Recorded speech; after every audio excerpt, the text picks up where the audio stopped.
Om Sai Ram Bhakto. Today I will read chapter 38 from Sri Sai Satcharita. In the last chapter, we described Baba's Chavdi procession. In this, we take up Baba's handi, cooking pot, and some other subjects. Preliminary. O blessed Sadguru Sai, we bow to you, who has given happiness to the whole world, accomplished the welfare of the devotees, and have removed the affliction of those who have resorted to your feet. By being very liberal and also being the protector and savior of the bhaktas who surrender themselves to you, you have incarnated yourself in this world to oblige mankind and to do them good. The liquid essence of pure self was poured into the mold of Brahma, and out of this has come out the crest jewel of the saints, Sai. This Sai is Atmaram himself. He is the abode of the perfect divine bliss. After having attained himself all objects of life, he made his devotees established on the path. Baba's handi. Different sadhanas, means of accomplishments, are prescribed in our scriptures for different ages. Tapa is recommended for Krita age, Dhyan for Treta age, Yajna for Dwapara age, and Dan for Kali, that is the present age. Of all the charities giving, food is the best one. We are much perturbed when we get no food at noon. Other beings feel similarly under such circumstances. After knowing this, he who gives food to the poor and hungry is the best donor or charitable person. The Taittiriya Upanishad says that food is Brahma. From food all the creatures are born, and by food they live, and after having departed, into food again they enter. When an Atithi comes to our door at noon, it is our duty to welcome him by giving him food. Other kinds of charities, viz., giving away wealth, property, and clothes, etc., require some discrimination, but in the matter of food, no such consideration is necessary. If anybody comes to our door at noon, he should be served forthwith. And if lame, crippled, blind, and diseased persons come, they should be fed first, and the able-bodied persons and our relations afterwards. The merit of feeding the former is much greater than that of feeding the latter. Other kinds of charities are imperfect without this Annadan. Just as stars without the moon, necklace without its pendant crown, without its pinnacle, pond without a lotus, bhajan without devotion, married lady without the kumkum mark, song without a sweet voice, or buttermilk without salt. Just as Varan excels all other dishes, Annadan is best of all merits. Now let us see how Baba prepared food and distributed it to others. It has been stated before that Baba required very little food for himself, and whatever little he wanted was obtained by begging from a few houses. But when he decided to distribute food to all, he made all preparations himself. He depended on nobody and troubled none in this matter. First, he went to the bazaar and bought all the things, corn, flour, spices, etc., paying cash. He also did the grinding. In the open courtyard of the masjid, he arranged a big hearth, and after lighting a fire, he kept a handi over it with a proper measure of water. There were two kinds of handis, one small and the other big. The former provided food for 50 persons, the latter for 100. Sometimes he cooked meethe chawal, and at other times biryani with meat. At times in the boiling varan, he let in small balls of thick or flat bread of wheat flour. He grinded the spices on a stone slab and put the thin, pulverized spices into the cooking pot. He took all pains to make the dishes very palatable. He prepared ambil by boiling jowari flour in water and later mixing it to buttermilk and then boiled both together. With the food, he distributed this ambil to all alike. To see whether the food was properly cooked or not, Baba rolled up the sleeve of his kafni and put his bare arm in the boiling cauldron without fear and churned the whole mass from side to side and up and down. There was no mark of burn on his arm, nor fear on his face. When the cooking was over, Baba got the pots in the masjid and had them duly consecrated by the Maulvi. First, he sent part of the food as prasad to Mahal Sapati and Tatya Patil, and then he served the remaining contents with his own hand to all the poor and helpless people, to their heart's content.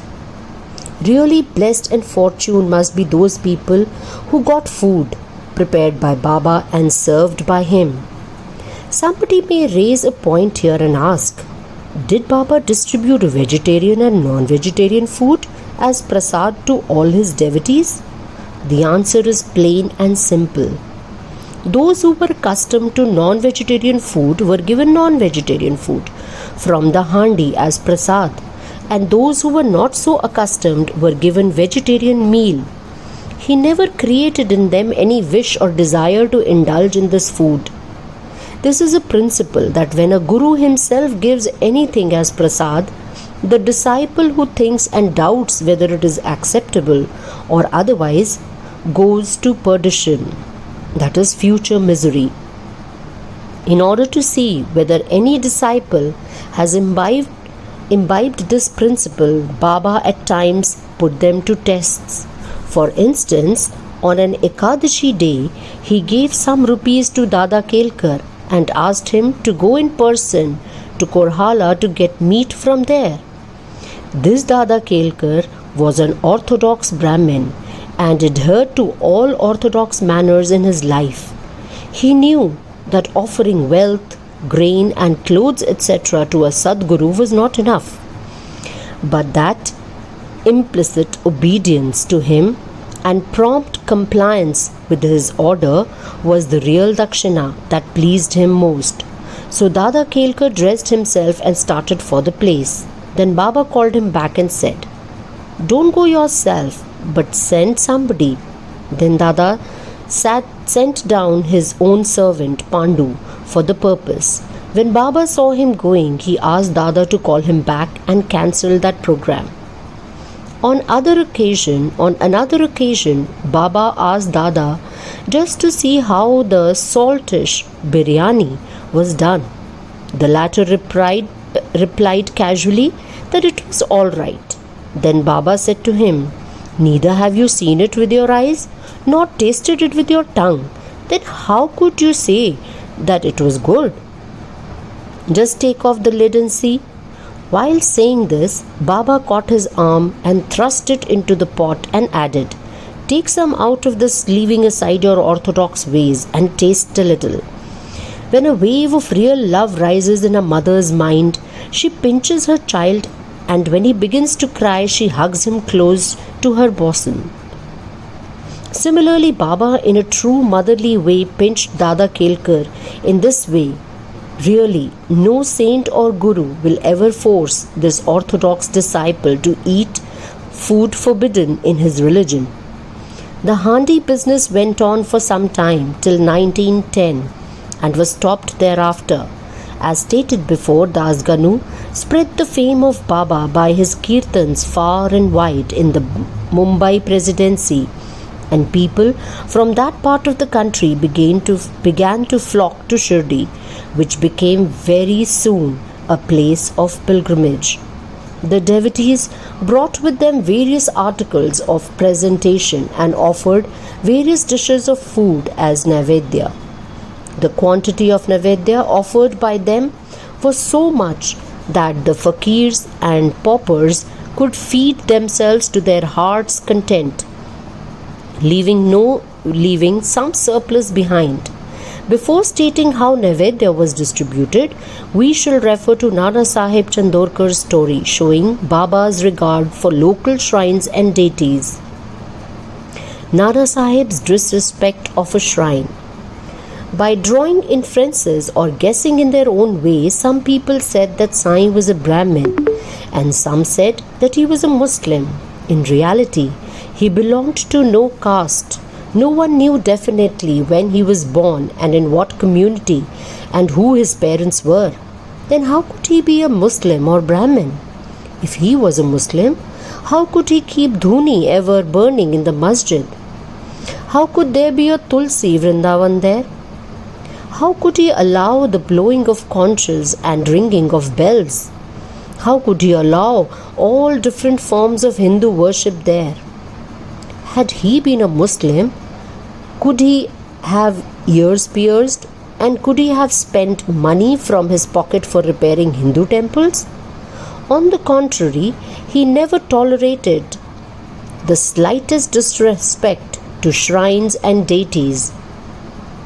Once Nana Sahib Chandorkar came to Shirdi with his sadhu, husband of his wife's sister, Mr. Biniwal.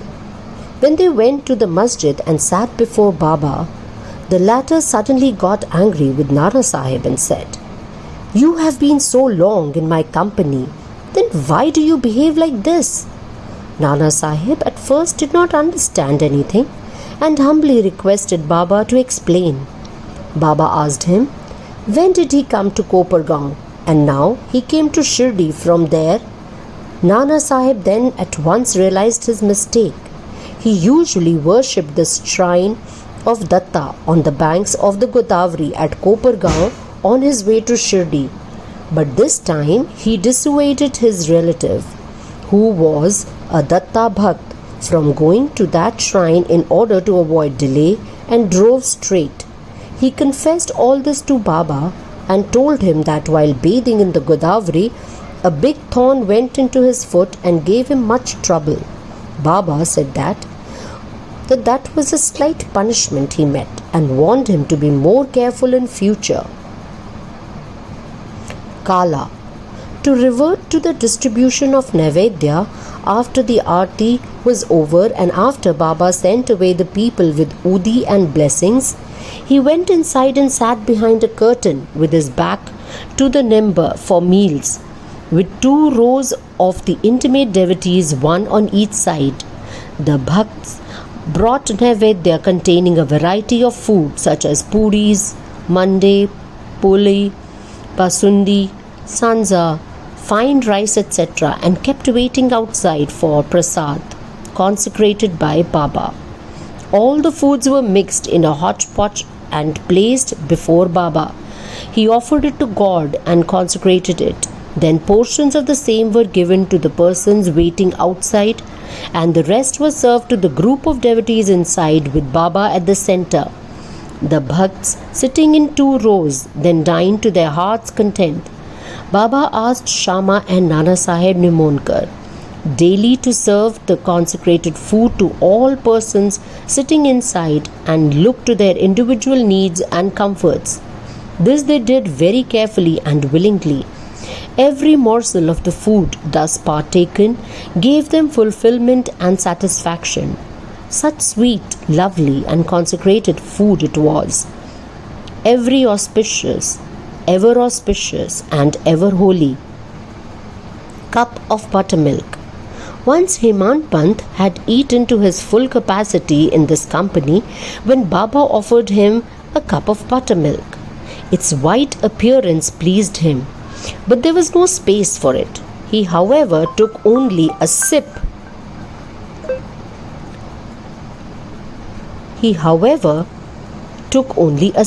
On seeing his faltering attitude, Baba said, "Drink it all, you won't give any such opportunity thereafter." He drank it off then and found that Baba's words were prophetic, for he passed away after a brief period. Now, readers, We have certainly to thank Hemant Pant. He drank the cup of buttermilk, but has supplied us with sufficient quantity of nectar in the form of Baba's Leelas. Let us drink this nectar to our heart's content and be satisfied and happy. Bow to Sri Sai. Peace be to all. That is the end of chapter 38.